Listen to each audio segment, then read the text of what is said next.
welcome to episode 111 of On the Bench, the podcast for scale modelers, by scale modelers, all about scale models. And this episode is being brought to you by Ken Spa. Ken has become our latest Patreon supporter, and we take our hats off and salute you, Ken. You too can become a supporter of the show. Simply go to www.patreon.com/onthebench and pledge any amount from as little as $1 per month upwards. Any donation is greatly appreciated and just helps us with the running costs of the show. The Scale Modeler Supply.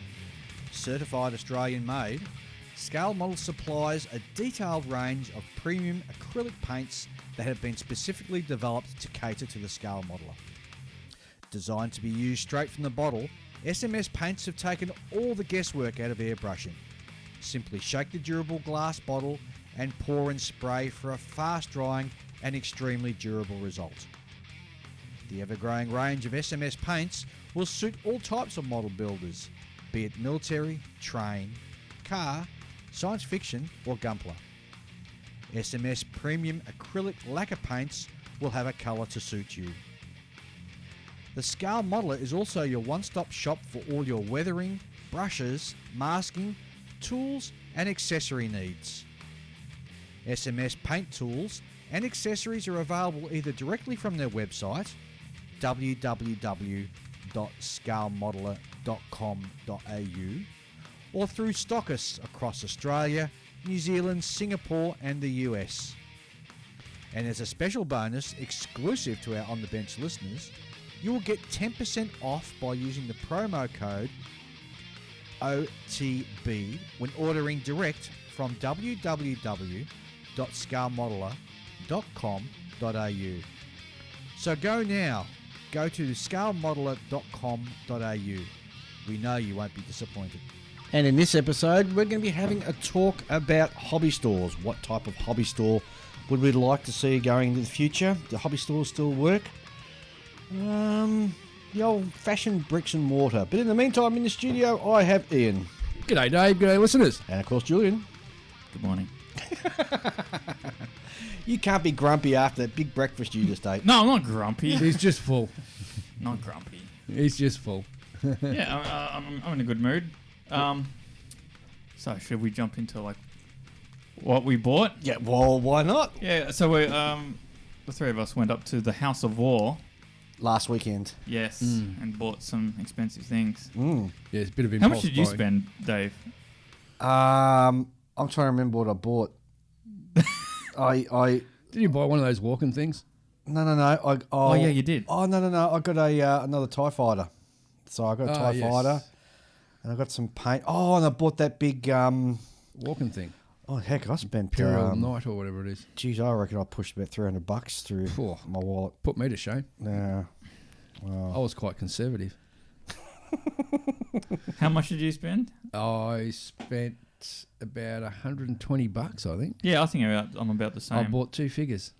Lightweights. A little white metal figure of some mermaid chick. Surrounded by lightweights. And then I bought this, and then I saw this one figure, resin figure, that just, I saw it and just said, yeah, impulse buy.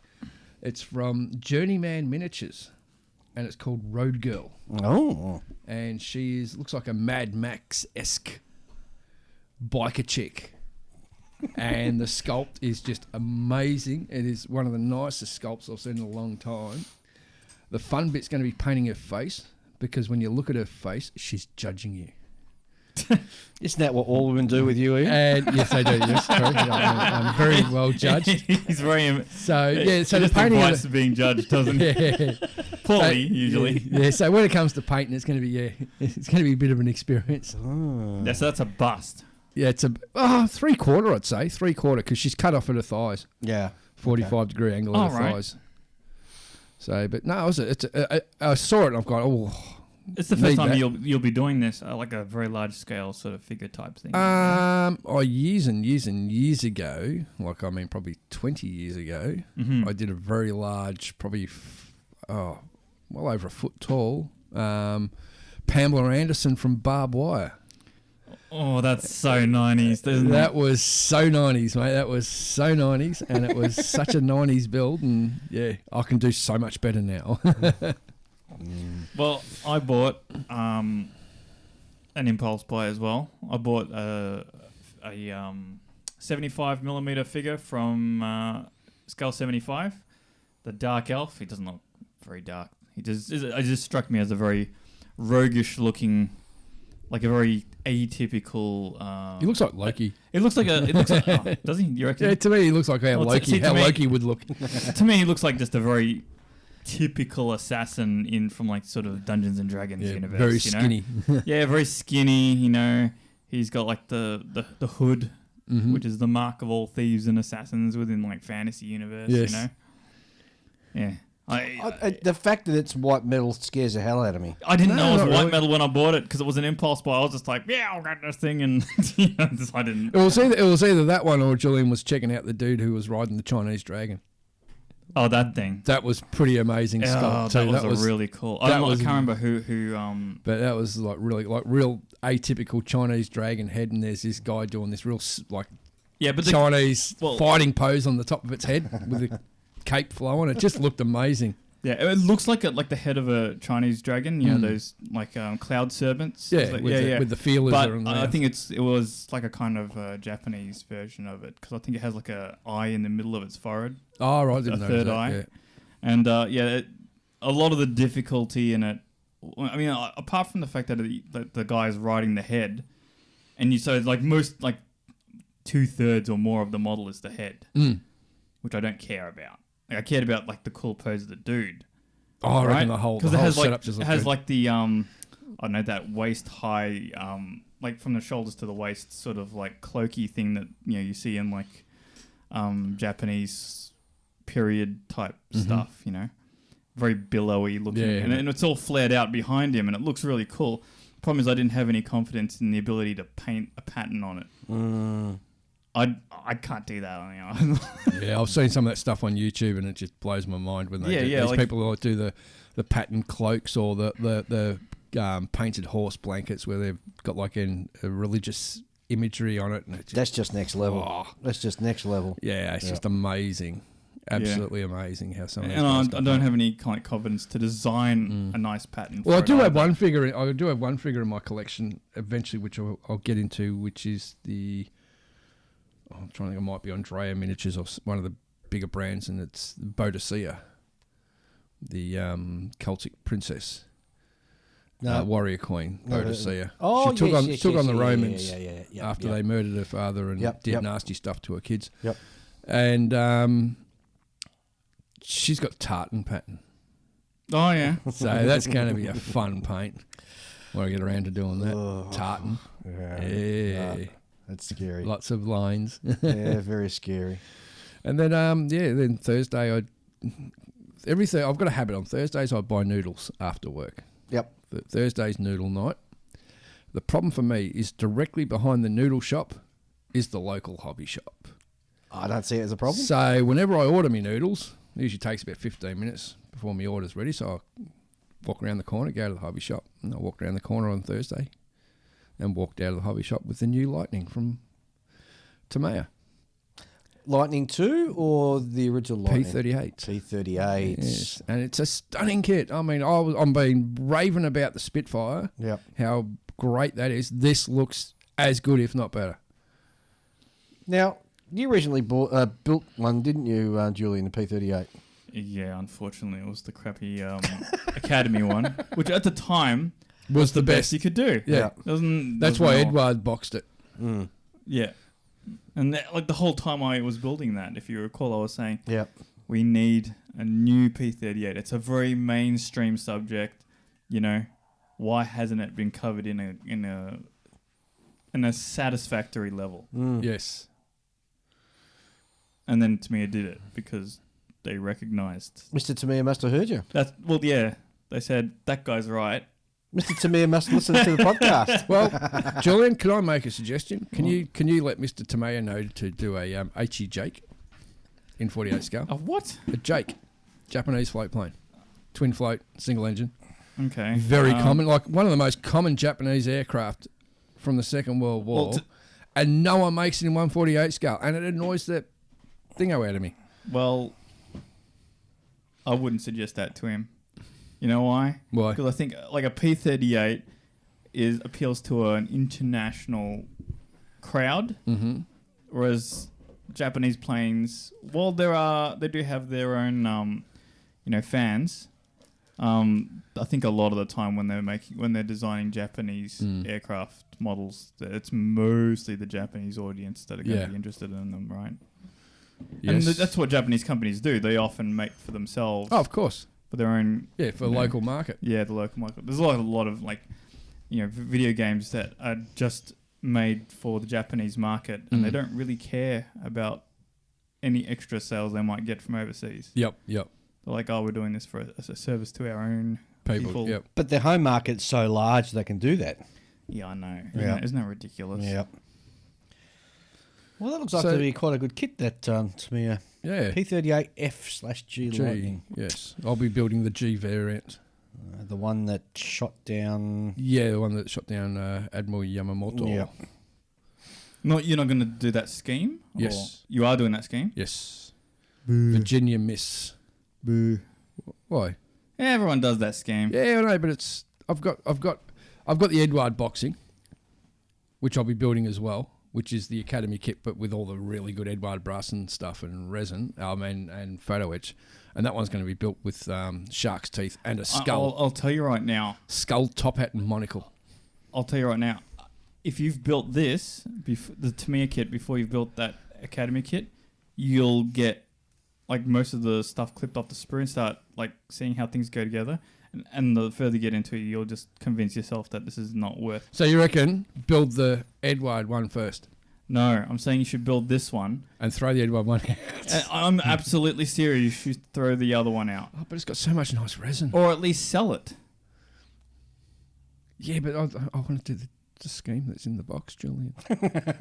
I'm telling you, right now. I want to do the scheme in the box, Julian. There are problems with that kit that cannot be solved with putty. Yeah, I had a look at the air intakes, and they're pretty ordinary. Right? Like, I mean, how do I describe this?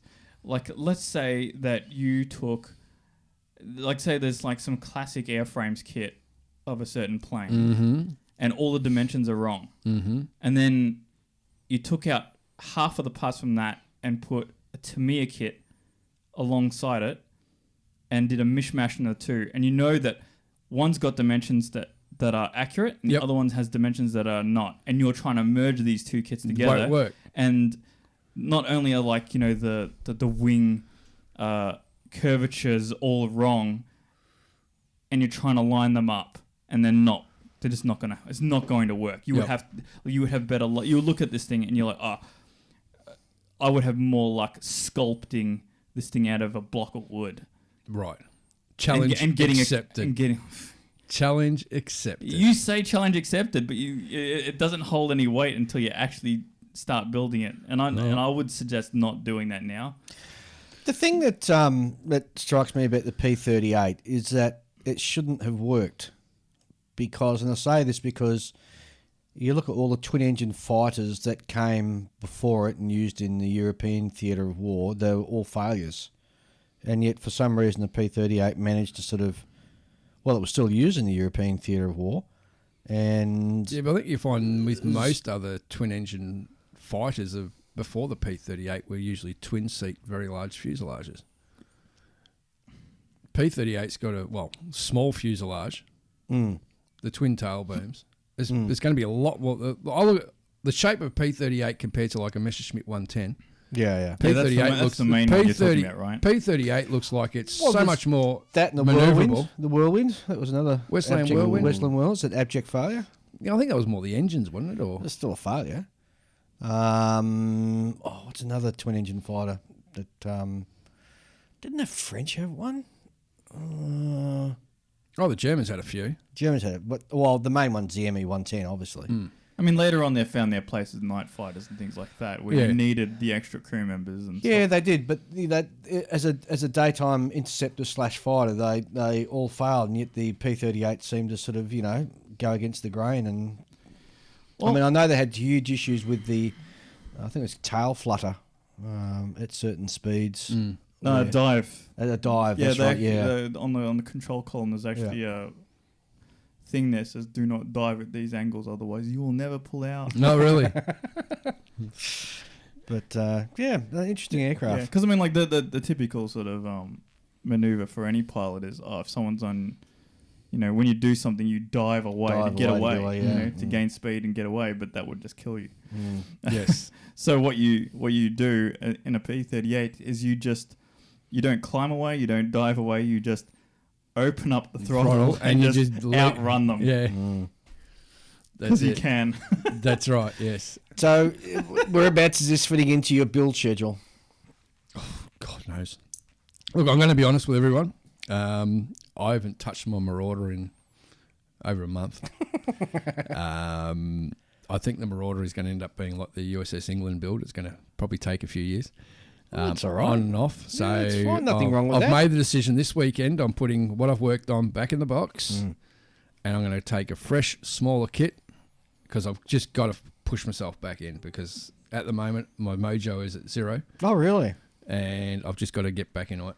I'm blasting all cylinders at the moment. I've noticed, yeah. I just can't find enough time to get into my build. Like I'm trying to think the last time I've posted anything on our Facebook page. It's been a long while. Not since your Space Marine. Space Marine. Yeah. I've currently building the HMS Roberts and Roberts or Abercrombie? Abercrombie, beg your pardon. No, I'm doing the Roberts. What's a Roberts class? Is it? Roberts class. It's a monitor. Monitor. So I'm building that, and which is really weird for Dave because you look at this thing and it looks like it's waterline. Yeah. Very flat, fat hull. Every time if I'm there, when Dave shows it to someone, say, "Oh, look at this, Dave's building waterline," and he hates it. Dave hates waterline kits. I do. He's not a fan. And unusually for me, I've been so disciplined in the last 18 months and only building one kit at a time. It works, doesn't it?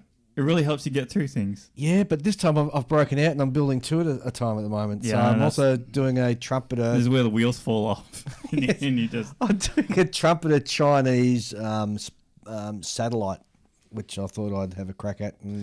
But going back to the Abercrombie, Yep. Dave bought all these resin. Oh, the resin stuff 3D from printed. Micromaster. And from New Zealand. That stuff is amazing. Oh my God. The secondary armament for the monitor is just, you look at it and it's 1 to 350 and it's got the scale of something that should be like 1/72. Yeah. The detail. It's just amazing. The gun breeches are all open and it's got all the outer rivet work on it and it's all resin. Yeah, it's or 3D amazing printed looking stuff. Like really. I'm definitely going to be getting online today and ordering some stuff from them as well. So it's in New Zealand and really fast turnaround, which I was surprised. And well, there's that travel bubbles open now between Australia and New Zealand, so we can travel in between easy. But besides that, and it all came across and no damage whatsoever. Fast service, and couldn't recommend them enough. And always love to plug local manufacturers, and this guy's in New Zealand, so it's the local enough. Close enough. One day there'll be an extra state for our country. It's the East Island off Australia. Yes. We will own you one day, New Zealand. So with those, so you're a convert now, aren't you? On that 3D. After seeing I've bought a heap of packs of those Master 1/350 scale Olicons. And they are all sheet brass. You got to fold up, and you got metal barrels and metal pedestal, and they look absolutely amazing built up. You've seen them. Yeah, I've built 10 of them for me England, and it's about I think 6 or 7 pieces to each one, and they're about as big as a match head. Yeah. And then Dave shows me these 3D printed ones, and they're just as good. Yep. The detail is just as good as. Actually, a little bit better in some retrospects because as much as I love photo etch you can't get round. Correct. Everything's flat. Yep. Whereas when you look at this, the ones that Dave's got, like all your winding handles, they're round, and that just Also, when you get down to 1/350 scale, and you start folding things end up round cornered that should be square. Yep. Yeah. It's not an easy life. No. Yeah. So the round things end up square and the square things end up round. And that's funny stuff. But no, I've definitely been converted to those. Not to mention, like, I mean, no matter how much you like modelling and modelling ships, I mean, building multiples of the same thing and they're all difficult to make, that's draining stuff. Yeah, yeah. If you can just clip a few off, clean them up a little bit, and then stick it on, I mean, that just drastically improves the fun factor in building ships. It improves your fun factor, improves your speed of your build. It does a whole heap of sort of stuff. Yep. Yeah, and agree. yeah, and they're all perfect. They're all, you're never going to have one that looks a bit wonky. Yeah. Yeah. And like, that wonkiness is like fractions of a millimeter in difference. You sort of have to sort of blow on it and it'll just change a little bit again. Yes. And you don't have to worry about that. Yes. It's been a while since I built a ship. We need to get him on, the guy who does this. So it's micromaster.co.nz, and the stuff is just absolutely gorgeous. All 170. He does 1/72 scale. He does 1/350 scale, 1/700 scale. So I mean, doing a Royal Navy 4-inch 45 gun in 1/700 scale, just astounding. So brilliant. So prior to this, I think your attitude was generally a bit sort of, I could buy that 3D printed one, but I like building my little Earlicons, and they're just as good kind of thing. Yeah. And now I look at that and I go, all you got to do is just take them up the sprue and paint them. Yeah, and they're actually like really, really nice. They are very nice. I was completely blown away when I saw all those. And in some cases, they'll actually, depending on like what it is, like what kind of gun, like the little aircraft guns, or depending on what kind of configuration. Like some of them are very intricate deals, aren't they? Oh yeah, like looks at some of the what was those 4-barrel English ones they had? They were actually the quad Bofors. No, not the quad Bofors. They were two pounders. Are they two no, pounders? no, they were like a Vickers machine gun or something, but they were one on top of each other. Right. Yeah, I know the ones you're talking about. Yeah. I can't remember if they were a Vickers or a Lewis gun or something like that. But yeah, trying to get that in 1/350 scale would be darn difficult to get all the intricacies of the framework to hold it all together and so forth. Yeah, because some of them were shielded and some of them were completely open. And they're just just tube frames and things like that. Yeah. Royal Navy quad Vickers. Vickers, the 12.7 millimeter. Yep. Yes. Jeez. Yeah, I mean, like, look, one of the most standout things on the ones that Dave bought was the little sort of shield that encloses the gun. Has all the little proud rivets all over it, It just looked amazing. Well, not just that, but the Yargies on the the Yargies, on the direction finders looked amazing. Yeah, unbelievable. And one thing, because Dave's already got these like glued on more or less, right? Or at least they're posed on. One of the sort of things that stood out to me was makes that the rest of the kit look lacking in detail. Yeah, some elements, yeah. I mean, like you look at it and you're like, well, you kind of need to buy some 3D printed boats to go on it, which he has, and some and maybe which I reckon he's going to have fun because they're enclosed boats. And they're fully detailed inside, so I don't know how you're going to get a paintbrush in there. Oh, I have a cunning plan for that. Are you going to cut the roof off and re-glue it? No, God, no. Multiple passes of the airbrush. Oh, yeah, that's what I would have thought. So you're just going to... So I'll do a tan. Spray your deck. Do a tan first and get the spray right in there. And then the... Some careful masking. Yeah, very careful masking. And, yeah. I'm a master when it comes to masking. Okay. I'm the masking master. Okay. Are you a master? Are you a master debater? I used to be on the debating team at school once upon a time. So he's a master debater. Yes. Oh, you're very funny. Yes. Boom, all boom. right. Boom, boom. So I mean, the thing is, like, what else could you buy in? Like, I think it's like at the moment it's sort of a case of they're selling. Okay, here's a whole bunch of Earlicons. Here's a bunch of quad, whatever type guns. But when it's going to get to a point where they'll just go, okay, well, here's a whole bunch of 3D stuff to do all the little bits and pieces on a given kit. Yep. Yeah, like your reels, your hose reels. What are those things called? Bottles. Those things for letting air in so that they look like a trumpet that sticks out of the ground. Oh, the funnels. The funnels. Yeah. Oh, yeah, air ducts and all that sort of stuff. Yeah. Those what's the things that Mushroom vents and so forth. Yep. Yeah. whatever they're called. Yeah, those sort of things 3D printed. Oh, that would look so good. Oh, they do. Yeah, because you can buy them all aftermarket. Yeah. Usually, because you can't mold them. You can't plastic mold them. You can get the mushroom done. Ones all done fairly well. Yeah, but I mean, like the actual sort of hollowed out portion of it is going to be so much more detailed. Yeah, I've been known to actually drill them out. Yeah, me too. To get that effect, yeah. Yeah, but the best you can do is drill them out a little bit and then maybe put a bit of black wash in the end of it. Yep. That's the best you can do. That's Whereas it, exactly. 3D printed, you'll get that nice thinner edge to it. And it'll be a lot It'll deeper. be centered as well, the hole. Yep. Not your clumsy, attempt to do it. Yep. That's cool. Like for shipbuilding, I think like 3D printing has so much potential to really uplift that whole genre. Well, 1/700 scale, but even in 1/72 scale, you can print stuff that you just can't get anywhere else. Yeah, yep. That's the whole magic of this brave new world of 3D printing. Yeah, and I think because like we're talking like the little gun emplacements, they'll basically take up like the space of like a 1 centimeter cube, right? So if you muck that up, you haven't lost much resin. Mm-hmm. Whereas like I've been watching Dukes try to print like 32nd scale TIE fighters and whatever else he's doing over there.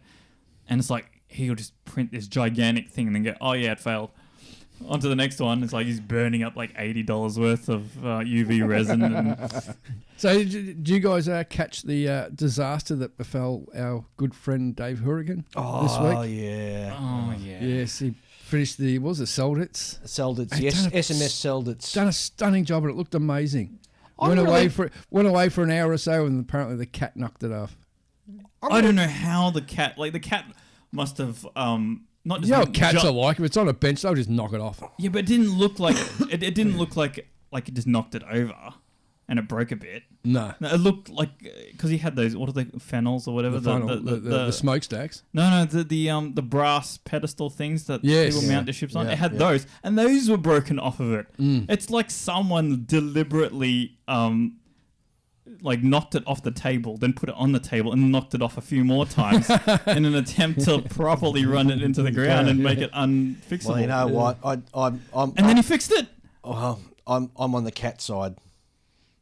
You are? Yeah. Why? Because it's disgusting that somebody who's never built a ship before can do such a brilliant friggin' job. He done a marvellous job. It looked amazing. You know what? So the cat must have been getting my sort of vibes and going, so what? You're like the fiddler, except you and you blow your fiddle, and then all the cats in the neighbourhood start doing your bidding. Yes, that's it. Oh jeez. So Dave, if you're listening, my heart goes out to you, mate. Oh, well, damn cracking job too. I just realised you don't blow a fiddle, do you? No, you don't blow a fiddle. Fiddle's a violin. Yeah. We knew what you were talking about. Yeah. You think of like a flute, Julian, a flute. Yeah, I don't know. What do you call it? Shall we get the Pied Piper. The Pied Piper. That's the reference I was thinking of. Yeah. Well, we've got some listener mail, which is great. And of course, if you want to write into us, you can by sending an email to onthebench64@gmail.com. We love hearing from you. And put it in large case so Dave can read it properly. Oh, I can read it properly. It's just the... And spell everything phonetically. Well... Michael Thompson writes in and says, "Hi benchers, hope you're all keeping well. I can completely empathise with your frustration of not being able to travel to the IPMS Nationals in the US this year. My wife and I had a trip to Normandy booked for May 2020 and we had to cancel and reschedule for 2021 and yet have to cancel that again. goodness knows when anyone will be allowed to go anywhere again. Anyway, I have a gripe about decals. I bought the HK Models 148 scale B17G and was disappointed at the pathetic decal sheet provided, considering the price and good quality of the kit. It has no stencil details at all, apart from propeller markings.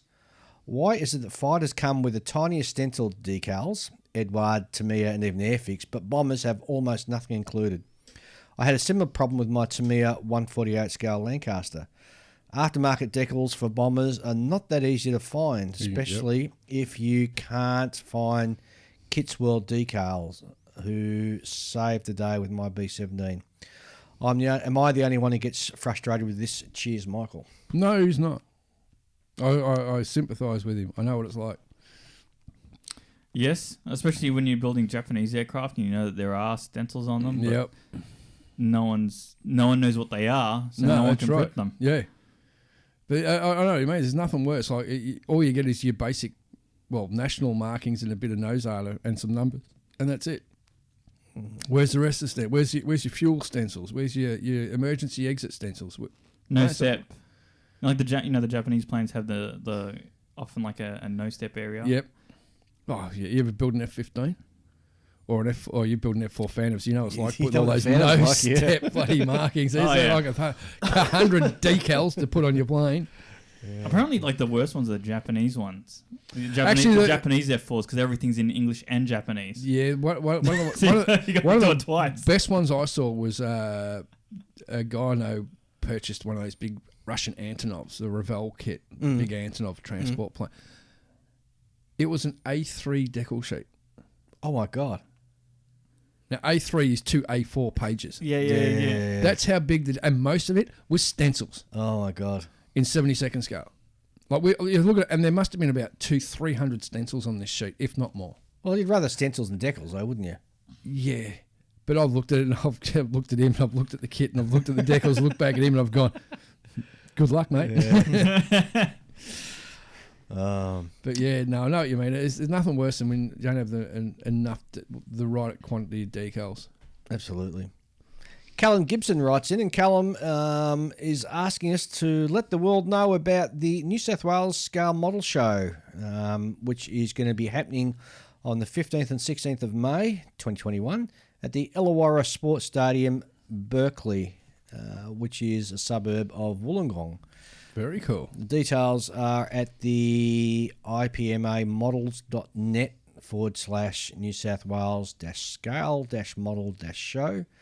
And Callum says, keep up the good work on the podcast. I was actually looking at this and thinking about, can I make it up there? But I'm actually busy with work on that particular weekend. So, unfortunately, that show will escape hopefully there'll be lots of photos online. We'll be able to see all the kits. Yeah. I got an email with a kick up the bum for me. Oh, really? This is from Jeffrey Betcher, and he writes in, "G'day Dave, Ian and Julian.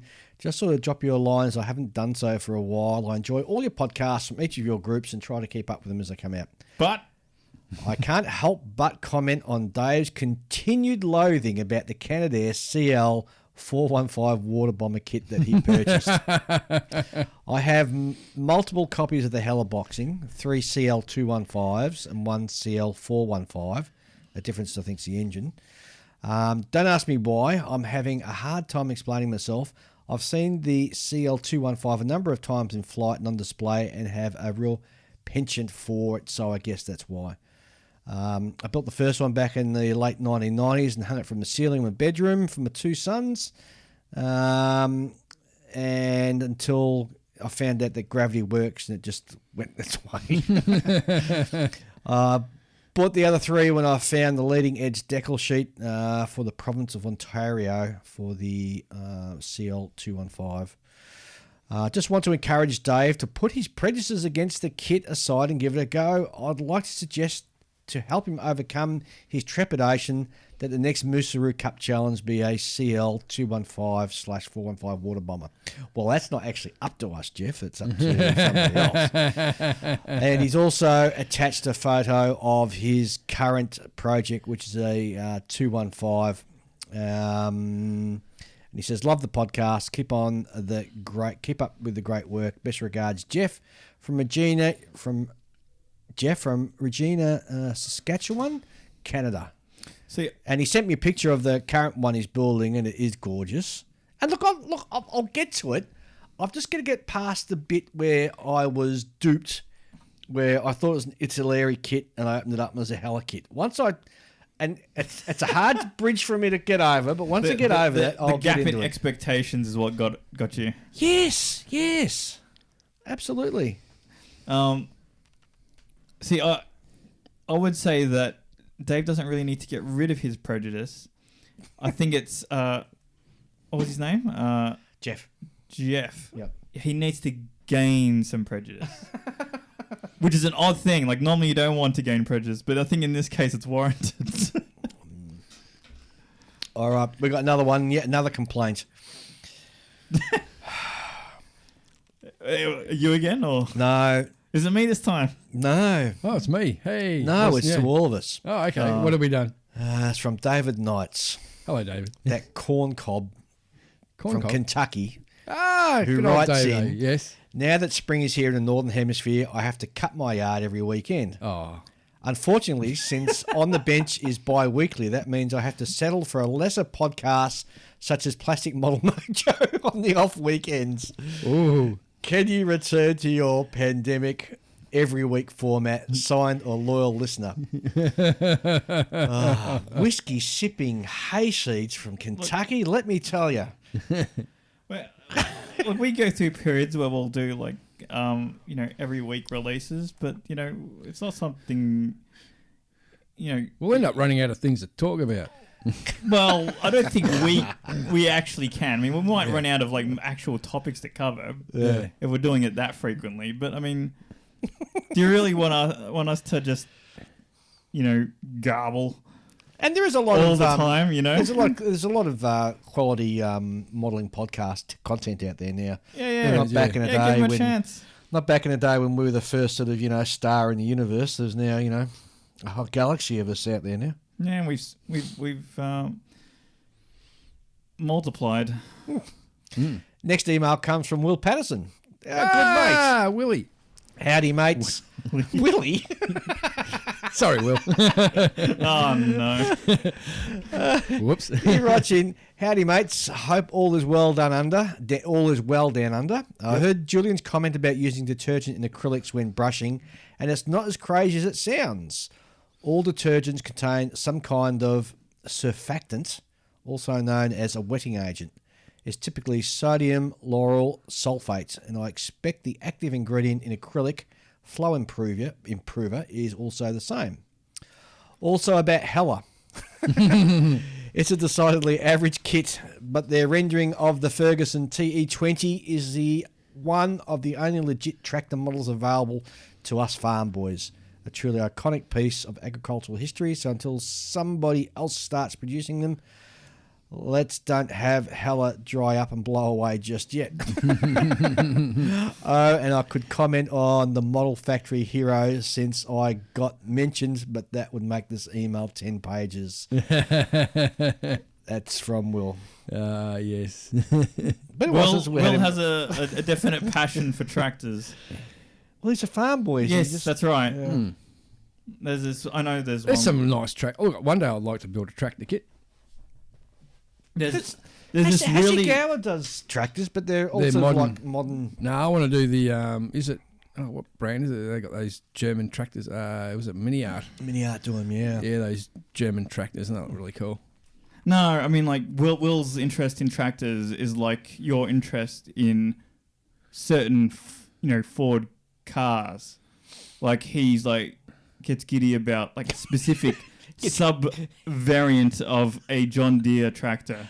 I got this mental image of Will swooning. No, like he I know he closely follows like this one guy somewhere who's like scratch building a John Deere tractor, and it doesn't look that much different from like the donor kit that he started off with, and is basically sort of thrown away and replaced literally the entire kit. Wow, with just nothing but scratch building.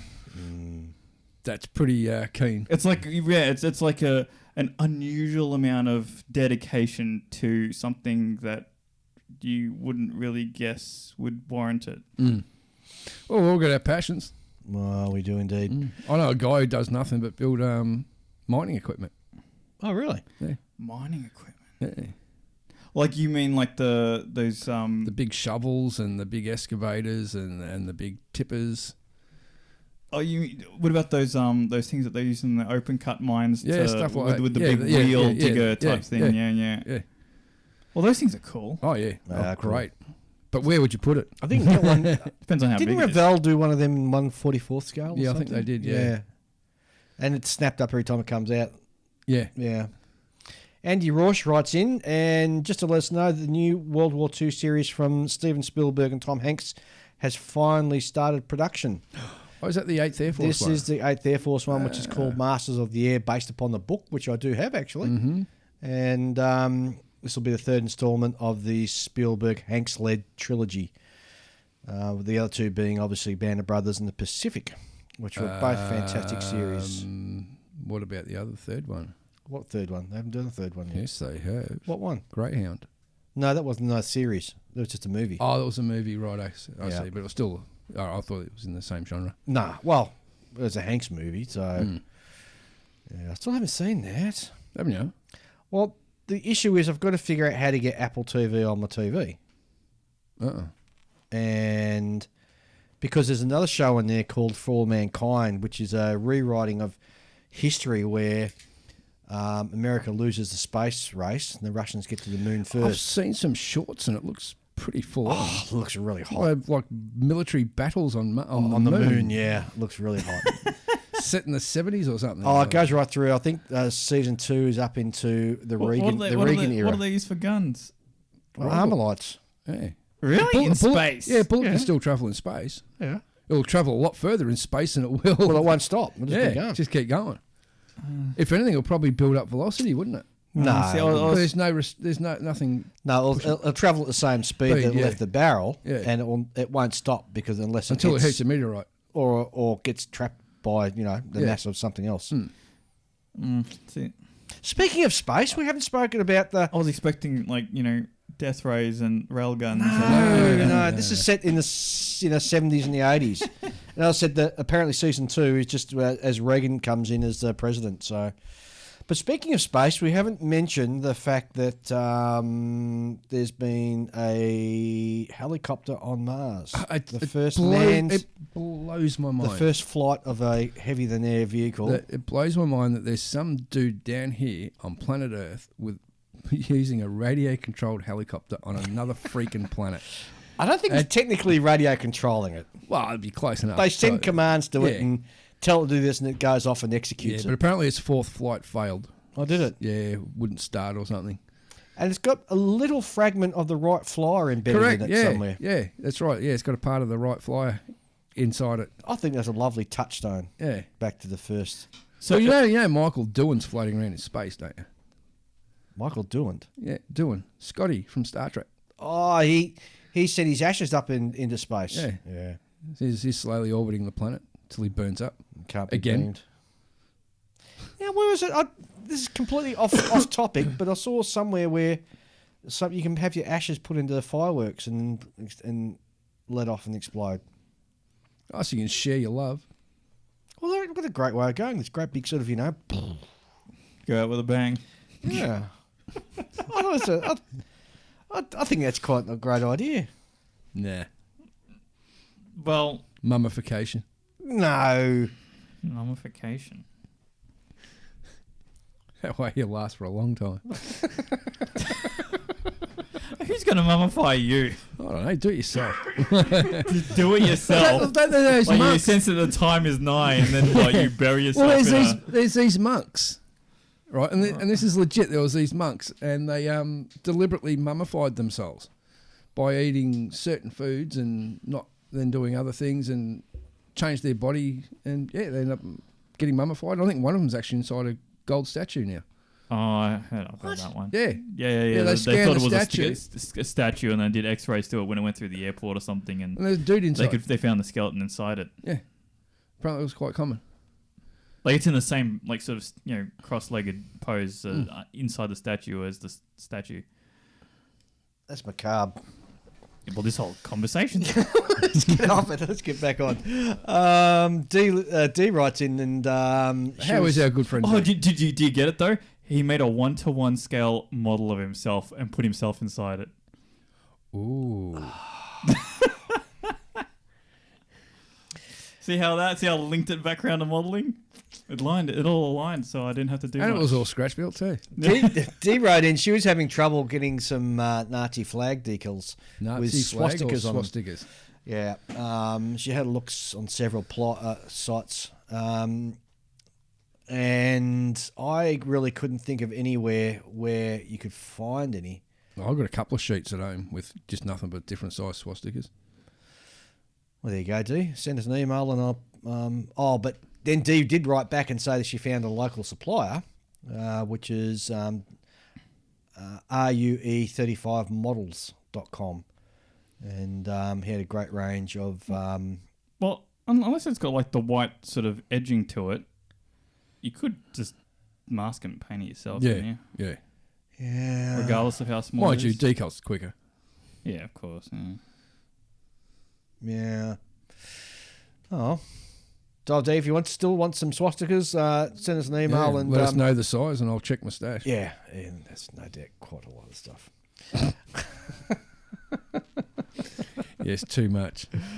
Oh, what's that noise? That was my alarm on my phone. Time is to what wake it was. up.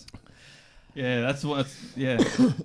It's a late wake up on. It's an 11:30 on the weekend to wake up. That's the time I wake up when I'm not having to come in here and Well, 11. Half your day's gone, Julian. Just think all those hours of modelling. Yeah, but you missed out the on. time I lose in the morning, I make up at night when I'm staying up late. Yep. Brian Wall from Beacon Models writes in. Hi, Dave. Been a while since we did the podcast, and I thought I should update you. We now have a launch date for the Kickstarter, and pre-launch page is up. Awesome. It would be great if you could spread the word using social media and your podcasts. Success of the project relies on the modelling community and guys like yourself. Now, if you recall, Beacon Models are doing 1/144th scale Battle of Britain, Spitfires and Messerschmitts. Messerschmitts. Oh, they're going to do everything by the sounds of it. I'll do 110s, Hurricanes, Ankles, yep. Dorniers 17s. The kit pledges will start at £15 for a twin set of either 2 Spitfires, 2 Messerschmitts, or one of each. And the more people pledge, the bonus decal sets they will get for free. So that's open now, is it? Yep. Oh, no guesses I'm doing this afternoon. There's heaps of info on their website, which is https beacon, beacon-models.com. And they've also got a Facebook page up with the same name, Beacon Models. Just go there and have a look. These guys, get behind them and support them because it's really good to see a new modelling company. And the kick off. detail they got in these little 144 scale kits is amazing. And it's also clever, you recall when we spoke about it, the fact that they do sequential numbering. So you can have a whole squadron. Yeah. And they've got the right decals for that. Yeah, that's or great. if you want to do a isn't swarm. it? Wait, so it's 1/44th scale, 144, yeah. and they're all like little kits and decals Yeah. and things like Yeah, that. yeah. Okay. But they're really nice. So like, wasn't one of the guys ex-wing nut wings or something? Yes. Yeah. Correct, yes. So- yes. That's interesting. I wonder how, if they'll do absolutely every aircraft. From the Battle of Britain. Yeah, That's what they're That's planning what on their doing. plan is. That's what their ultimate goal is. because I know from when I was building the. That means you're going to see maybe some Italian aircraft. with Yeah, that's what I was 144 thinking. scale. Yeah, like my CR-32s and 42s. CR-42s, absolutely. I don't know about the 32s. G50s. Yeah. And one of those bomber type things. Yeah, the whatever it is. breeder, whatever, whatever. Something they're like called, that. Yep. I can't remember what it is. What it's called. Anyway, the last email in is, again, this is very cryptic. Cryptic. This is from Marty, and he writes in, "Good day, Dave, Ian and Julian. The amazing power of your podcast and the internet has started to build on an international modelling community alongside your fellow podcasters. Who could have imagined that a few years ago? And this means the mysterious Falcon can send a cryptic message to me in England without anyone else understanding. Message received, the Falcon. Keep up the good work. Best wishes to you all, Marty." The hell's that about? I don't know, but the Falcon would know. Well, next time we speak to the Falcon, we'll have to ask him. We haven't heard from the Falcon for a while. Well, actually, we have. He's got an email. I sent an email in with all the new Goody. kit news. But I think what we'll do is we'll have a very quick break and then we'll come back and talk about what's new in the modelling world. Sounds like a great idea, Dave. Back shortly.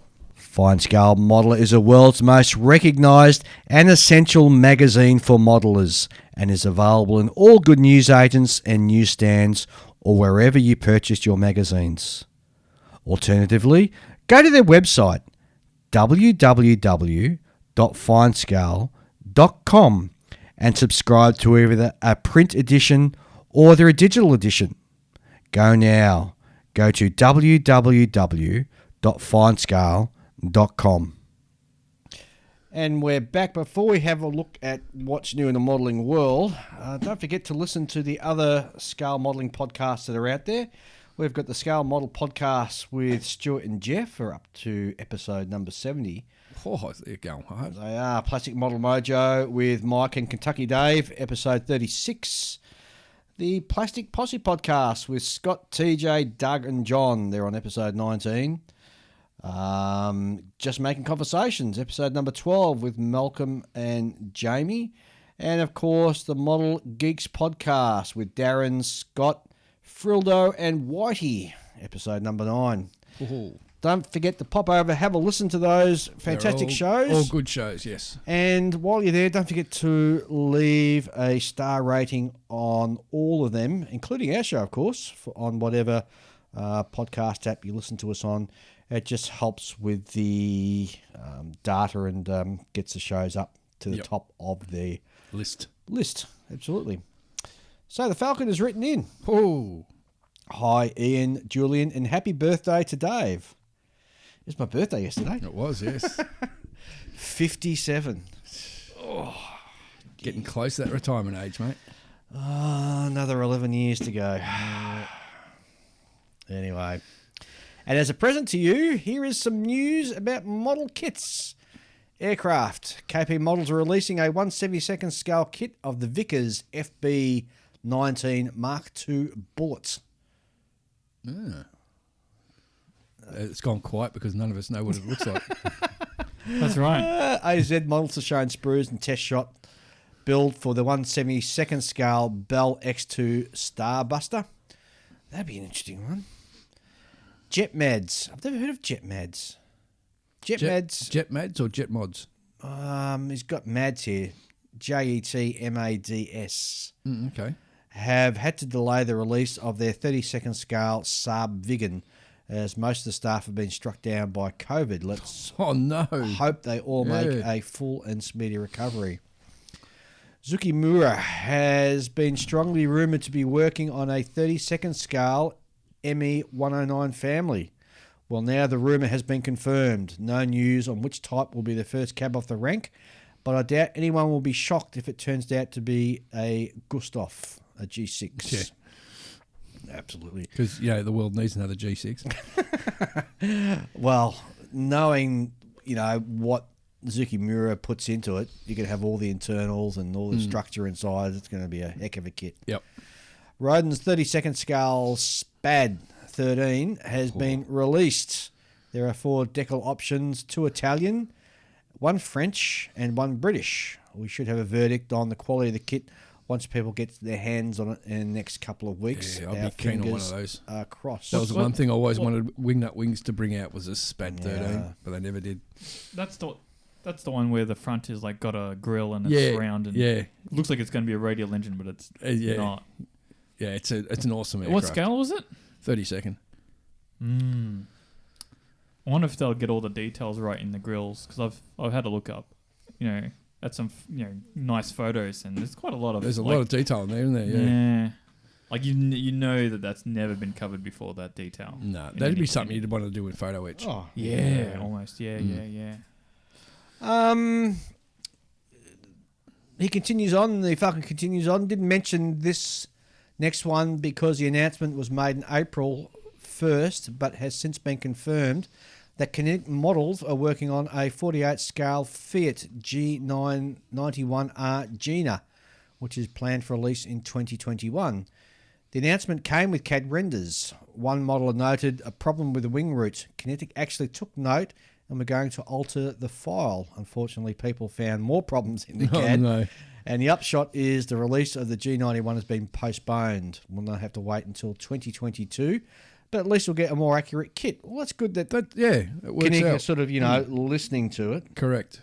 There's a lot of companies out there that won't listen. Oh, absolutely. Clear Prop Models are working on a 1/72nd scale Grumman E1B Tracer. The CAD renders show Tracer folded- or tracker?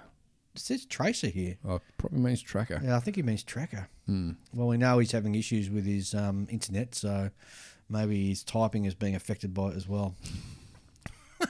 Skransky kits are working on a 72nd scale Junkers EF126 Julia, which is a very late World War II German project.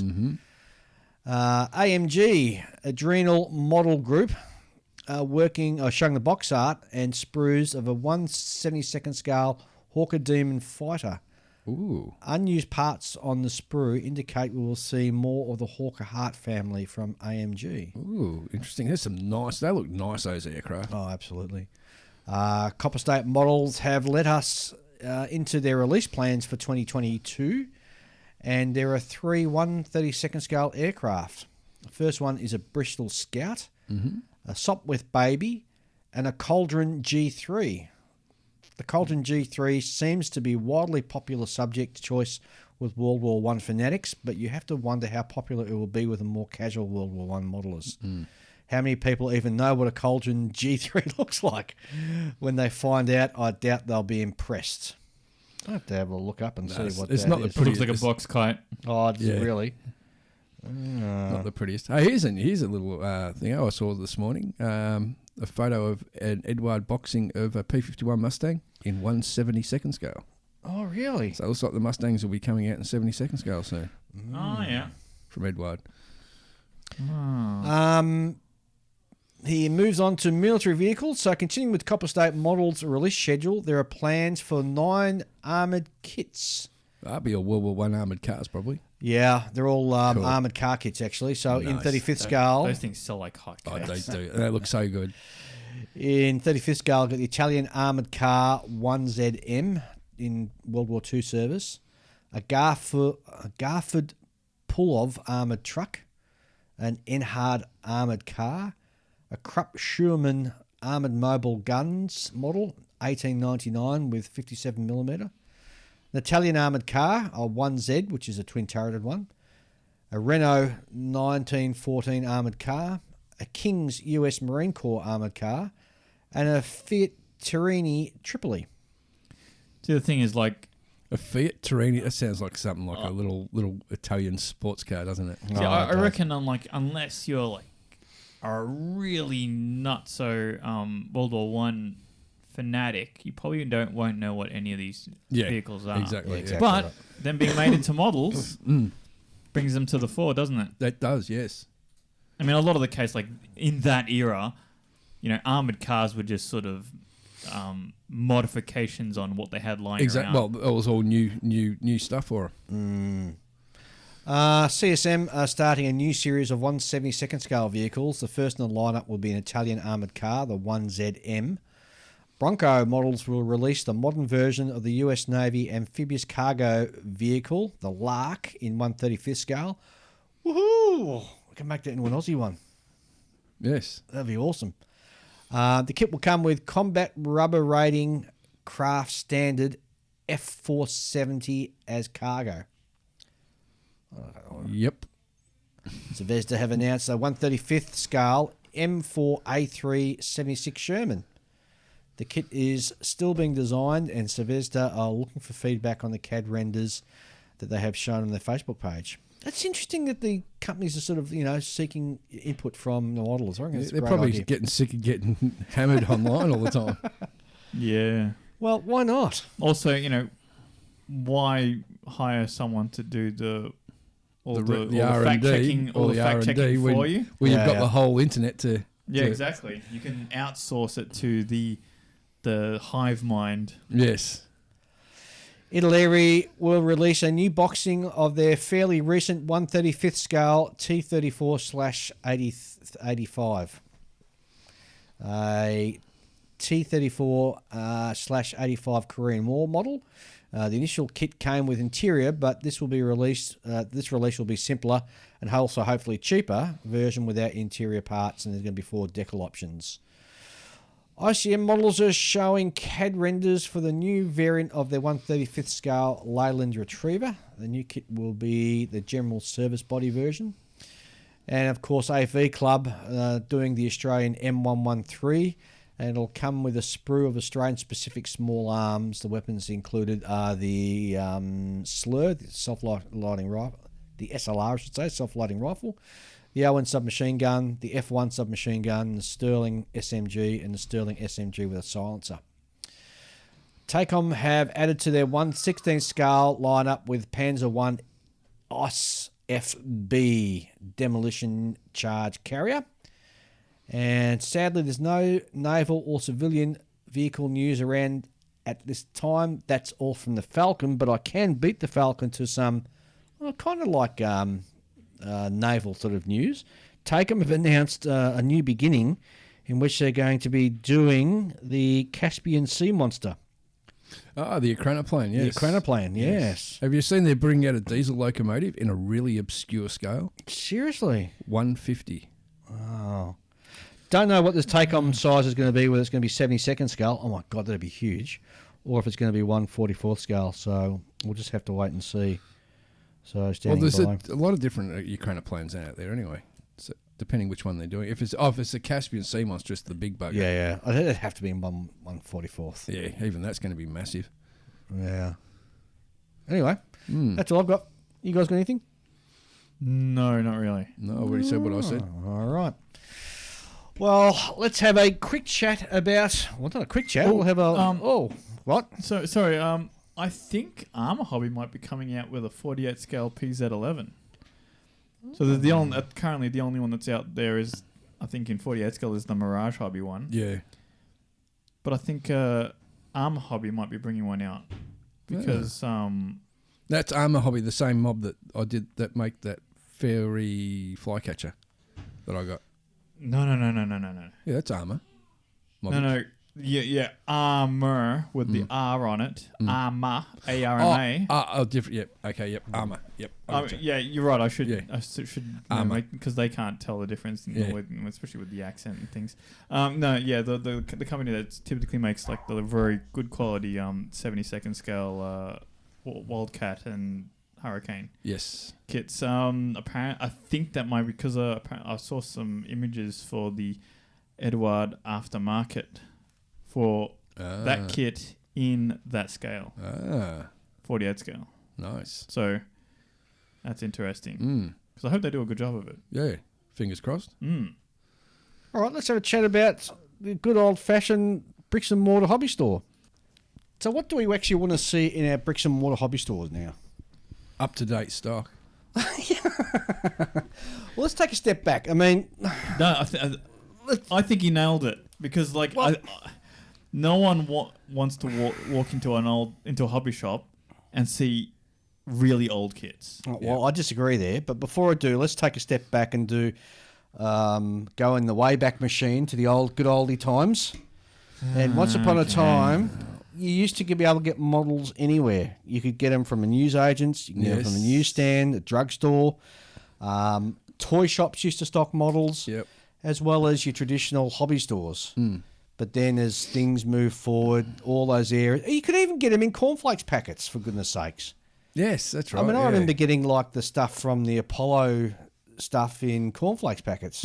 little simple kits that you know. Snapped off and Yeah. snapped together, yeah. You'd bug your parents to buy this particular brand of cornflakes or cereal, and you'd rip the box open and dive all the way down and to get bottom, the kit yeah. out, and then you'd eat the box as quick as you could, so your mum have to buy another box, Yes. so you get another kit. Yes.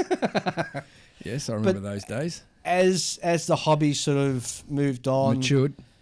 all those sort of kits dried up, all those areas where you could purchase the kits dried up. I mean, I've never seen in recent years a kit that's available in newsagents, unless it comes with one of those magazines that you buy, you know, in parts. Yes. And we saw, not necessarily local to us, but certainly around the world, a trend where the hobby stores, as the internet came into vogue and Online shopping. all those stores slowly sort of drying up and Yeah. going out of business. And with the exception of Melbourne, I can't. It's been a sort of slow decline for the hobby store. Yeah. However, I think in more recent times, and particularly during this pandemic we've had worldwide, hobby shops have found their niche again. Have been booming. Yes.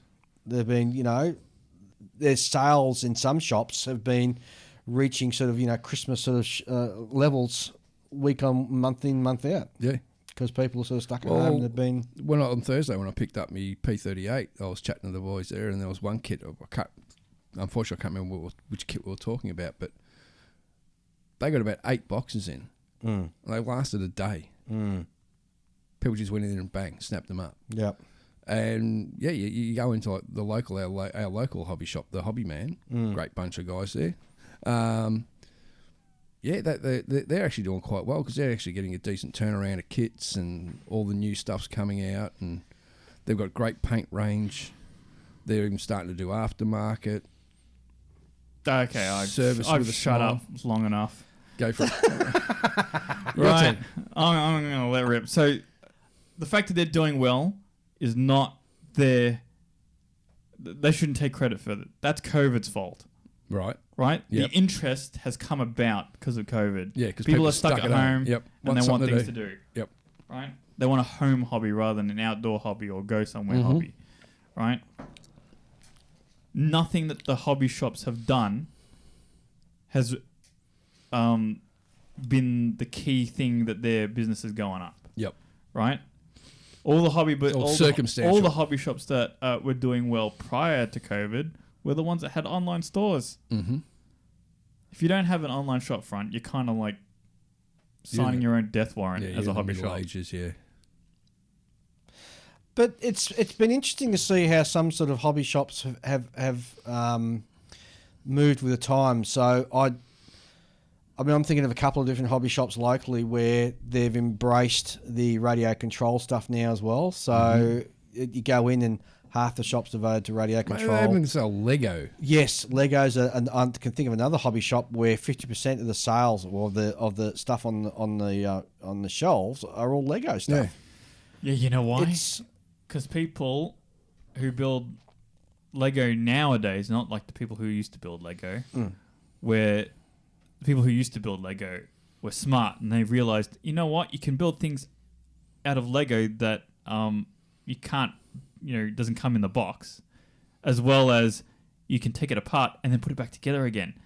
For some reason, people nowadays, like their Lego model will drop off the shelf onto the floor and break into a few chunks, and they'll go, "Oh my god!" It's like, what's the big deal? Just put it back together again. Yeah, this is Lego. It's Lego. It goes back together. But I get all that. But the point I'm sort of zeroing in on is that the shops that seem to have been successful are those that are going, okay, well, we need to look at Diversifying their interests. Exactly right. Right. And hence, but and then I'm happy for hobby shops to make money out of gullible new Lego people, right? Who think that they can't. You can only build what comes in the box. Oh, and then you got to build another one. Oh, you're such a snob, Julian. And you got to use the super glue. Do they even do that? Yeah, some people glue them together. Some people do. Yeah, some people glue their I Lego don't know. together. And in any case, I think the only reason why Lego people these days really know about the super glue thing is because of the Lego movie. Oh yes, the crackle. Yeah, Crackle. Yes, the crackle. But yeah, I mean, I think the remote controlled side of things, I think that started off. That sort of went up for a while and then down. Oh no! When people started destroying the radio control thing, because this is an expensive hobby, I can't afford this. Oh no! I disagree. I mean, I walked in our local one the other day, and the ratio of buyers there's more people in the hobby man looking at radio control there are plastic. Yeah, for sure. Definitely. Definitely. 100%. Like, I went in there Thursday when I was in there, but it was me in the hobby section, in the model section. There would have been about another 10 people around the counter for the radio control. But it's all radio control car stuff. See, I'm seeing a lot of ones popping up in recent years, but also right now that get around Gundams. Yes, like like Gundam is their primary draw card. Yes, like our good friend Darryl Williams with his Gundam Yeah, Plus there's store. some interstate. There's some that I know of overseas. That there's one in the States that I know of that basically they're just constantly like all the tools and stuff that we hear about. It's the amount of stuff that they get in. It's crazy. Like stuff I've never even heard of. Like they're really like selling on the tools and things like that. But I mean, and you said something at the beginning of this topic, Julian. You said people need to have new stock in. Yeah, I get that. But I love nothing more than going into a hobby shop where And buying a hella kit. No. That's right. No one wants to buy the old kit. No, the old hella kit. They want to go in there and go, oh, that's the new Meng or Wingnut Wings or Copper State models or whatever it is, kit that I didn't think they would have in already. I like to go and browse and come across those little gems from yesteryear. Yeah. I mean, Well, actually, Dave, when we get I'll come down today because you're planning on going to the Hobby Man after this recording. So Yes. we'll go. Well, I think we'll the three of us might do a bit of a road trip. All right. Why And we'll not? go to the Hobby Man. Yes. And I'm going to make you buy one of those kits. They're $10. They got them there. What's I think a they're Kitsch kit? They're from Glencoe models, so it gives you an idea of the age. I've got a Glencoe kit in my stash. Yep. I don't need any more. No. And they're twin packs. I bought one when I met Dave Hurrigan. When Dave was on the show, Dave and I went down to Hobby Man. We both bought a thing. I opened mine up at home and went, yeah, this is really good to be melted down into plastic, into its base components. It's really freaking ordinary. It's old and ordinary. Why are you going to Sounds make like a me buy hella it? kit. But imagine walking into a hobby shop and in the depths of the cobwebs and the dust, you come across some Matchbox kits. Why? No. Yes. Look. The only old kits that I want to see on the shelf in the hobby shop is like I sort of push aside the various boxes and then buried up the back there is A Gun Sangyo car kit. maybe, but I was thinking more along the lines of Hasegawa A4. Oh, Skyhawk. Yeah, An A4G. yeah, It was kits, a G the Australians had, wasn't it? Yeah. kits that are Yeah. still like considered A1 because there's nothing better than them in their for subject and scale, right? Yeah. Like they still haven't been because they're the best. I'm not talking like the Academy kit, Academy P38 prior to the Tamiya one coming out. I'm talking about that because everyone knew it was the best kit, but everyone knew it was terrible. Yes. I'm talking about like a kit that's still considered good. Good for its age, yes. But the problem is you'll never get that because hobby shops have to go through suppliers, and the suppliers dictate what they get. Yes, that is correct. Because sometimes I want to get X amount of kits, and the supplier goes, "No, I'm only giving you 4." Yeah. The distributors. Yeah, it's like, oh, you can have 10 of the new P38s from Tamiya, but because I'm the Tamiya supplier, you're gonna also take these crappy armor kits from the 1970s. Yeah, I agree. Mm-hmm. I think distributors can be a pox on the industry. Yes. But they need them. Well, yeah, they do need them because what individual hobby shop has the purchasing power to go to a manufacturer and say, we'll be your distributor in a given don't. country? They don't. They don't. Unless they're like a company that's got like multiple outlets, like a franchise or something, then they might be able to. But I don't see any hobby shops in Australia that belong to a... But see, it's just not the You've fault got, of then them. again, you got the Hobby Man, which is really Hearns Hobbies, which is based in Melbourne as well. So they've got 2 stores. Metro's got 2 stores. So some of these hobby shops are now the big shops are eating the smaller shops and absorbing them. Well, yeah. See, this is the big shop, little shop thing is a very important part of this conversation because the bricks and mortar hobby shop is always going to be a small shop. Yes, And your online shops are always going to be big ones because they're selling to the world audience, not Correct. just the local audience. Yes, I'd Right? be keen to see how big B&A is. Yeah, I would too. Oh, just a big warehouse. That's all. Yeah, it is. and it's around the corner from my work somewhere, but I cannot find their street address. It's a secret location. They don't want Yeah. you to know. No, right? they don't want me to know. And if you ever find out, like they just send someone in the middle of the night to take bump you me out. up. Yeah. Right? In any case, so like because the online shops have a bigger audience, they also get in more stock and they can dictate to their suppliers what they want. Yes. And if they aren't doing so at the moment, then they should be because they've got the power to do so. Exactly. But here's the thing. Now, is it not the fault of the actual kit manufacturers stipulating that they should have a distributor? Why not send their stock directly to individual hobby stores? Because there'd be thousands upon thousands of individual hobby stores around. But you know it's what? a lot cheaper and a lot quicker for them to send it all to one place and then they distribute it. Yeah, I get that, but look at that. Well, a sponsor of this show, SMS Paints, for example, or SMS. They individually send out to all the shops around Australia. Yes. Yes, they have some sort of big ones they send to across to like the UK and to the States. I kind of get that because it's the economy of scale of shipping a huge block of paint and stuff So, across. but then you look at that, like you look at a company like Tamaya. Yeah. Imagine if Tamaya had to send out to each individual store in the world. It'd be a freaking logistical nightmare for them. It wouldn't be a logistical nightmare. It's something I could do.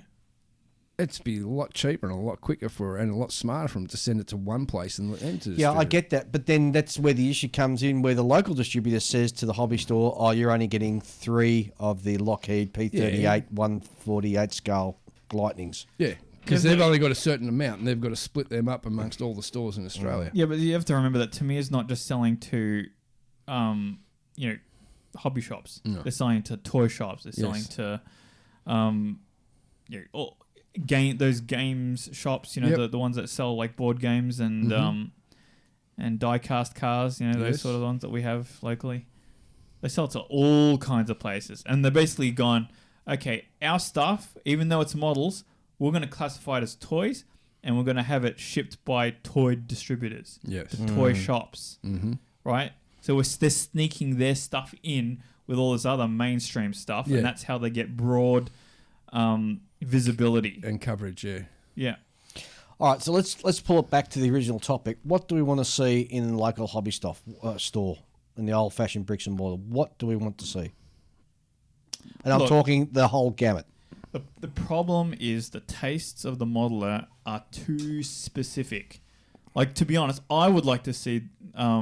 I'm really impressed if I see a hobby shop carry aftermarket parts. Yes. But that's not a recipe for good business. No. Because A, that stuff is really expensive. It'll sit on the shelves and not sell for a long period of time until someone decides that they're willing to spend a lot of money on something that's very specific. I'm going to challenge you on that point. And I'm thinking of Daryl at Gundam Plus, which is one of my favourite hobby shops. He sells a lot of aftermarket stuff for Gundam. Yes, he does. Well, a lot of the aftermarket stuff for Gundam. So even though there's a lot of different Gundam kits, there's not actually a whole lot of different Gundams that are actually produced as model kits.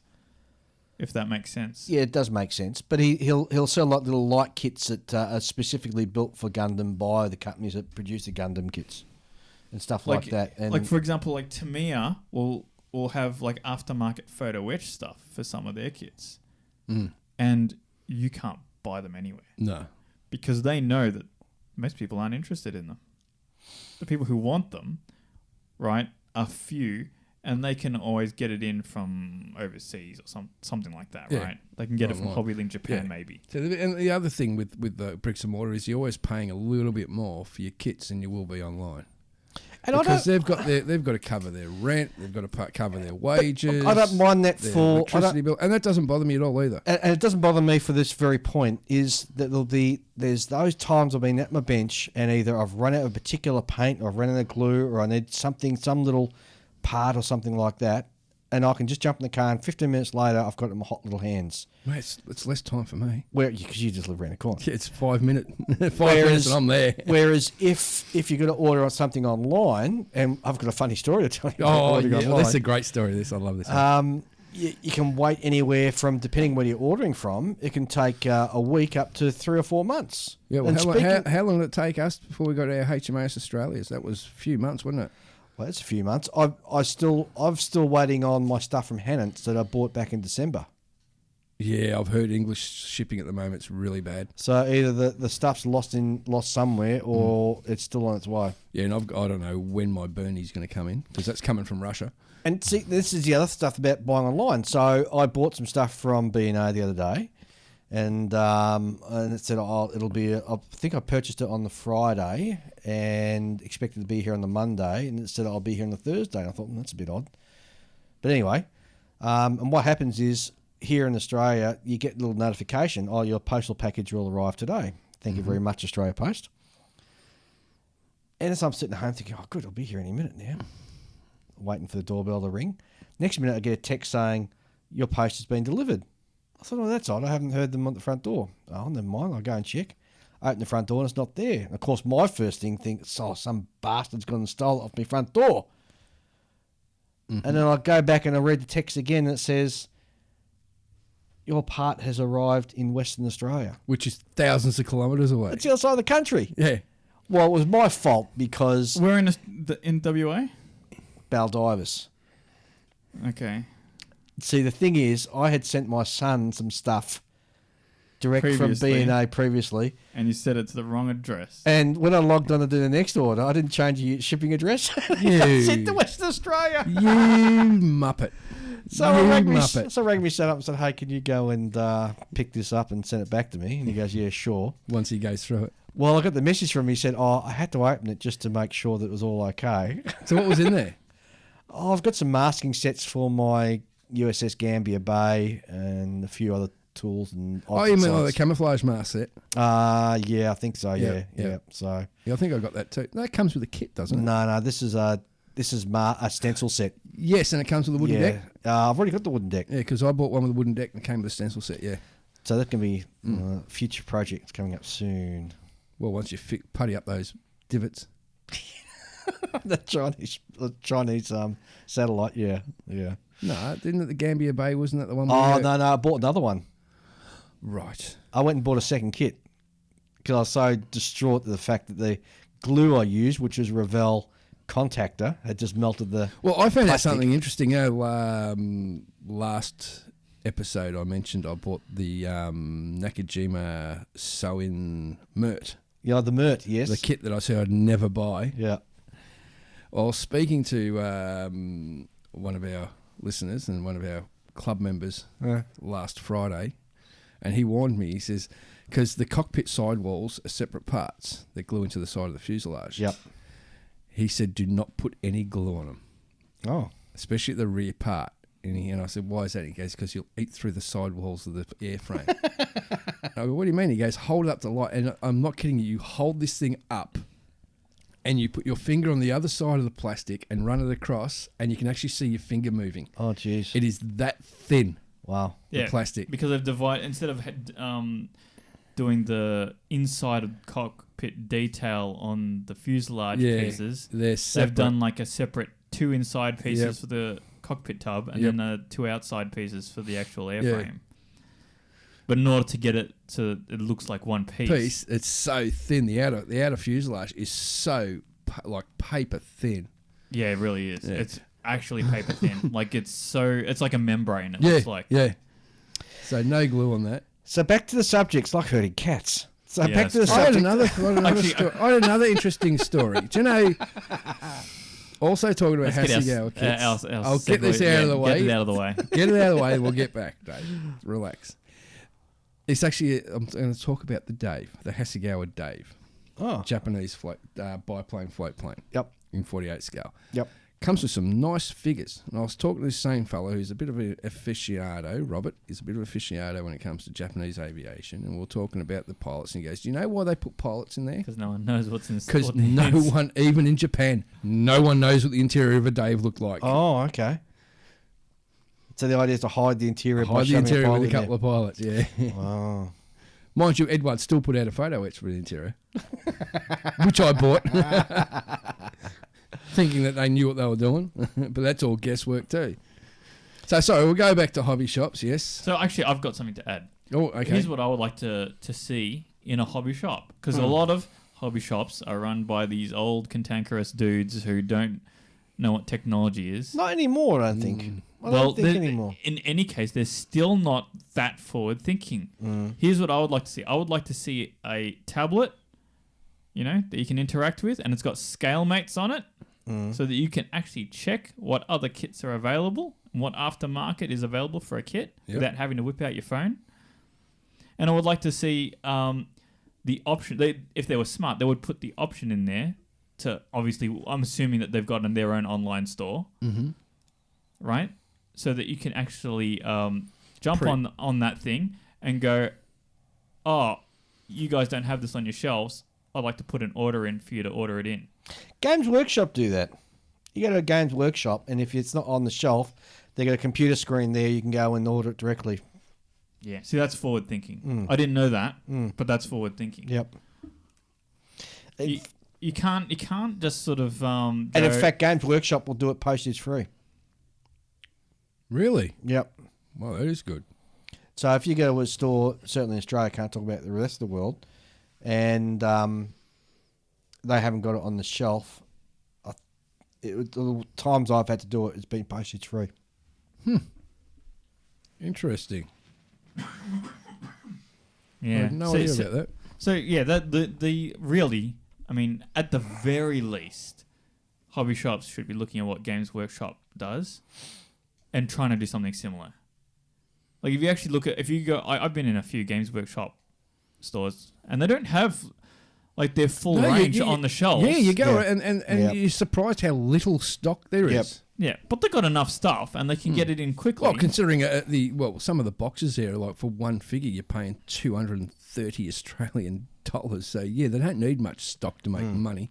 Yeah, because their stuff is so overpriced. Yeah. But they know that a big part of the culture around their corner of the hobby is playing the game in the store, and that takes priority in the space they have inside the store.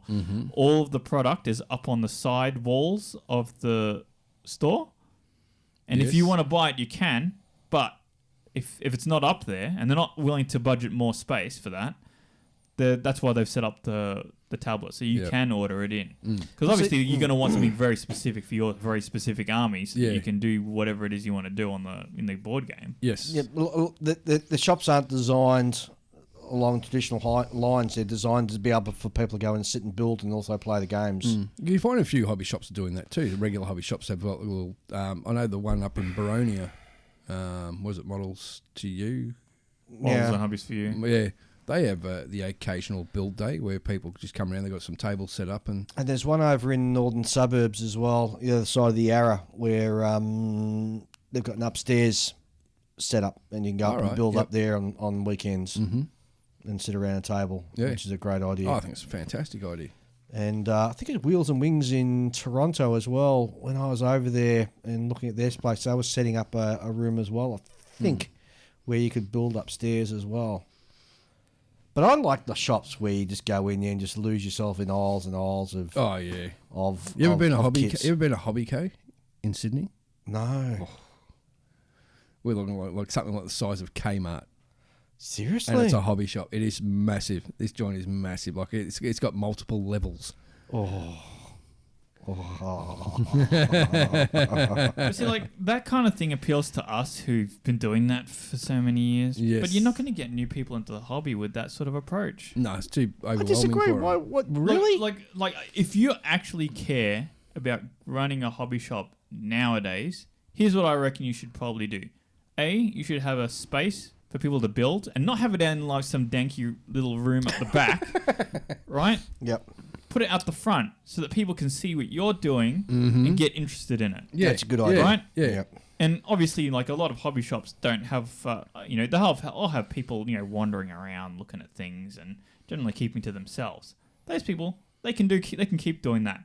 But while they're doing that, if you're the shop, or if you're working there, you should probably be out there in the front building a model, right? Yes, this is what we sell. This is how you do it. I'm sick of these people who work at hobby shops and they don't know anything about the hobby.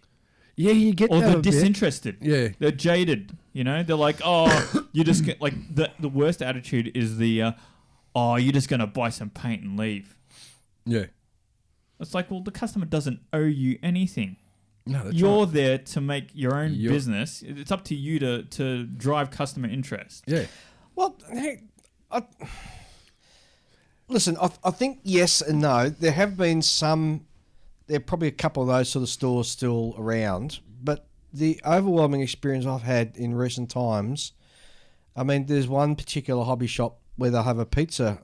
He'll just put up on Facebook, hey, we've got pizzas coming in this Gundam afternoon. Plus, yeah. Come drop around. Yeah. And Daryl's extremely knowledgeable, and he more than happy to sit and talk to you for half an hour. Yeah. And That's a rarity though. Well, Like, isn't I it? think- It isn't. It isn't, because I think with your bigger hobby stores, with the exception of the radio controlled dudes, because you got to have dudes who know what they're talking about behind that particular counter. But on the model side, the larger stores, I think they're just employing shop people just to they are. sell. Yeah. And I kind of get it. They need someone in-house with at least 10 years experience in the hobby. Yeah, but we can find dudes like that and pay them a decent wage. Exactly, to and keep that's them the in thing, there. because you're gonna have to pay them as you said, a decent wage, because these people you're paying for their knowledge, and they're not going to. And like myself, it'd be a great freaking job if the pay was good. Yeah.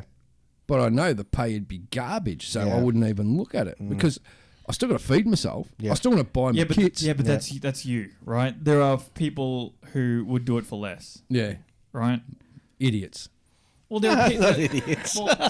well, think of it. Let's take on like what I was saying, Yep. right? Like you've got a guy who's actually willing to build models in the store Yes. as a way of selling the So product. any shopkeepers, if you want to employ me, good wages to build models in the front of your store, I'm open for suggestions. Right? I mean, obviously, he doesn't sit there doing it the whole time. Like, if a customer comes in and wants to buy something, he's like, no worries. He gets up and he goes and sells them the thing on the Unless it's in counter. the middle of airbrush and there's like, hang on a minute. Yeah. Well, those are details you can manage, like, whatever, right? But the thing is, like, if you're going to pay someone to do that, right, obviously they're just getting a regular... Like, it's considered part of the hobby shop retailer experience. Like, if that's what you dictate your staff to do, then that's what they do. So right? another way of adding to that is then they could have like on a Saturday, once a month, they could get someone in to do workshop classes. Some shops, one particular shop I'm thinking of does do that. Yeah. Over in the northern suburbs, yeah. I'm pretty sure they do that. And that would generate more people in because we all like to learn new techniques. Yep. And fair enough, reading about it or watching it online. But when you're actually standing there and watching someone physically do it, you learn quicker. Or like you were saying, you have the build day where you actually get that person, you all sit down at the same table and actually do it at the same time. That's Yeah. how you really learn. Yeah. Monkey see, monkey do. And like they could even have like their own little mini comps.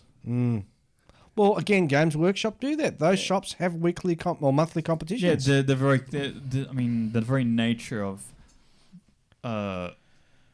their business, right, is wargaming, which is a multiplayer thing. Yeah. It's a community-orientated thing. So they've definitely got the right idea of focusing on the community aspect of it, right? Even though modelers like us tend to do our own thing We're separately. very solitary animals. Yeah, but because of that, we're essentially isolated. And a lot of modelers don't want to get involved in the club scene, but you can still tie them into some kind of a community by getting them involved in their local hobby shop. Because a lot of like loner modelers will still go into their hobby shop and like to josh with other, customers and Yeah. and the guy behind the counter about the latest thing they're working on. it also might help to have like some display space for models that are being built in the local community. Yep. Well, that is a feature of most model Yes. shops that I've been into. Yeah, but you can, rather than it be sort of like this thing where You got the dusty kits from 30 years ago. yeah. Rather than that, sort of like actually set up a system. Like set up a system where it's like, okay, well, this is this month's showcase of local builds, and we'll change it out every month. Don't just sort of let it be a place for people to store their models. And they could have like theme months. Where they could have like a theme. Here's a theme for this month. Build the Pacific War, or a European, or this theme jets, month is the Tamiya F-38 Lightning. Yeah, have one people built would and go- have a whole heap of kits behind it, and you get a special sale for that month on 10% off or whatever. But I see, don't like know. all And what they could do then is when everyone brings their kits in that they've built for that month, then the store could have like a mini comp and give them a free kit. Yeah. Write a free kit off on tax. Boom. Yeah. Guy goes, hey, I got a free kit out of this. I'm coming here again. It's like all of these are initiatives that you're doing to connect with your customers and sort of bridge the distance between the customer and the retailer, Yep. right? These are all. I mean, all of this is sort of just merely symptoms of the mindset that you needed, right? And the closest I've seen to this sort of thing is like the Andy's Hobby headquarters where he builds kits for. Yeah, because Yeah, I out heard of his own he hobby wasn't doing too well till he went on YouTube, and then he just went bananas. And that's Really? Yeah. And that's only one. Like when you think, even though there's a lot. Mind you, I think he's finishing off with the YouTube. I think they stitched it. YouTube stitched him up. You know, I don't know. In any case, that even though there's a lot involved in video editing and all that sort of stuff that goes on with what he's actually doing there, that's just one little thing that he could have been doing, right? And look what it's done for his business. Yeah. It's done great. Oh, There are so many things that hobby shops can do for their customers to bring people in through the door, to make them all sort of get involved, you know? So here's a question. I mean, look how many of us. Look how the three of us bounce off each other. Yeah. One person buys a thing. He's like, "Oh, I might buy one of those too." Yeah. Oh, let's all build one. You know? Yeah. So listeners, Jeez. buy the new Lightning. Well, I'm not going to buy the Lightning. No, you get the Spitfire. No, I'm hanging out for the F4. Oh yeah. So here's a question: if you won the lottery, would you buy a model shop? I always had the dream of having my own hobby shop up in the country. Yeah, move up the country, have a little hobby shop in one of the biggest cities, country cities, and live out in the sticks. Only if you could afford to run it at a loss. I don't know. But somebody like I was always thinking, I don't want to shoot myself in the foot, but maybe opening a hobby shop in Bairnsdale. I don't think Bairnsdale's got a hobby shop. Well, That's a pretty decent sized city. And what do they do in the country at night time? Not a lot. Not a lot. They can build models. Sure. Just make sure you sell a lot of tractor kits. Would you get yourself a liquor license and also have a bar in there? Hey, what a great idea! Oh yeah. Now See? you're talking. Yeah. Oh, You could have drunk build nights. All you need is some cheap minibus and a designated driver to drop everyone back home with their kits. And, Well, like the only things you really need is either beer or coffee. Yeah. Right? Imagine how many kits you'd sell because it'd get everybody pissed. Yeah. I reckon, guys, we should pull our money together and do this. Dave, Julian, Ian's Hobby Emporium. Oh, we could have a bar. Yep. Kits in the front, liquor in the rear. Yeah. Well, What? liquor licenses have a cost as well, but Dave got it. I didn't Dave catch just what you lost said. it. Dave just lost it. Oh, God. Oh. On that note. On that note, all right. Well, let's put our money where our mouth is and go for a hobby shop run. Yeah, I think let's bring the show to an end and let's go for a drive down like a hobby shop. Sounds like a plan, I've boys. got some money to spend. Go on, I've got more money in my pocket. Let's go. Jeez. See, like that figure wasn't cheap, right? No, And I could neither be was convinced mine. to buy more very easily. Oh, me too. There Right. you go. come for a drive with us. Yeah, but the problem. Well, We're only on a hobby, man. Yeah, but no, like it's at a point where if you said to me again, "Oh, I'm going up the House of War again," I'd probably go, and I'd probably spend another $100. That's dangerous. That's really dangerous because I can see you going up there every weekend potentially, and I could see myself just dropping money left, right, and centre, like piles Yeah, of but cash. you don't pay rent or anything, dude. Huh? You don't pay rent or anything. Hey, just come and watch me spend money. You got plenty of Live cash. vicariously through me. You should have plenty of cash, Julian. No, but see, it's not a matter of money spent necessarily. It's money spent that is going towards stuff that I can't afford to store, and I'm not I know that most modelers have resigned themselves to I will never build even a third of the things that I have, but I'm actually close, somewhat close. I'm closer than most people to actually being able to do it.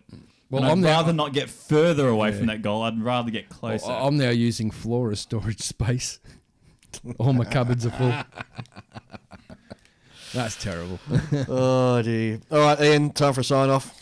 Photo which is your friend. Julian. Except until resin 3D printed came around. Julian. Yeah, I'll see you later. All right, guys, that's a wrap. Thanks very much for listening. We'll be back in a fortnight. Until then, keep on building. Bye-bye.